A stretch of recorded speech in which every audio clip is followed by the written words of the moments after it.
ګرانو لیدونکو السلام علیکم. ستاسو پام راړوم د نن ورځې تازه لنډو مهمو خبرونو ته. پیل له ولسمشر غني کوو. ولسمشر غني د 400 طالب بندیانو د خوشي کولو فرمان لاسلیک کړ. دغه راز په یو جلا فرمان کې د حکومت په زندانونو کې د بند امنیتي سرتیرو د خوشي کېدو فرمان هم لاسلیک کړ.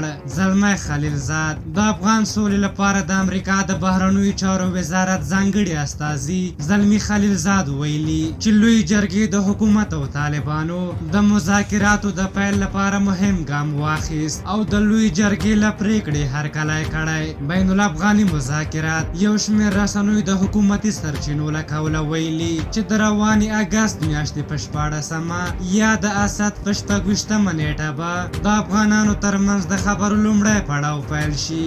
سهیل شاهین د طالبانو د قطر دفتر ویان سهیل شاهین ویلي چې یوه اونۍ وروسته به د افغانانو خپلمنځي خبرې پیل شي.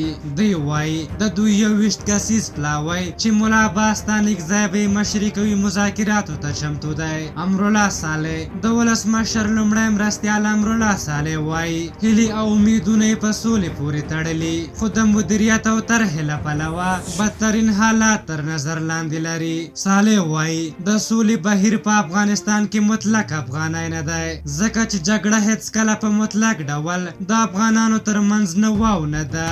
سلیمان لایق د اکاډمیسن سلیمان لایق جنازه نن کابل ته راورسېده او سبا په مرنجان تپه کې خاورو ته وسپارل شي. چمن د بلوچستان چمن په مال روډ سیمه کې چاودنه شوې چې له امله 15 کسان وژل شوي او 60 تنه نور ټپیان دي. سرچینې وایي چې چاودېدونکي توکي په یو موټر سایکل کې ځای پر ځای شوي وو. هند پولیسو 2 افغانان د مخدره توکو د قاچاق په تور نیولي. د هندي پولیسو له قوله ویل شوي چې قاچاق کوونکو هڅه کوله چې د 10 کروړه هندي کلدارو په ارزښت 191 کیلوګرامه هیروین هندوستان ته د درملو په پلاستیکونو کې ولېږدوي. کابل کې د امریکا سفیر راس ویلسن وایي چې امریکا خپلواک متحد سوله-ییز او ولسواک افغانستان غواړي. هغه ویلي دوی غواړي چې د سولې خبرې د افغانانو په مشرۍ او راتلونکی هم د دوی په لاس وټاکل شي. فهیم رحیمي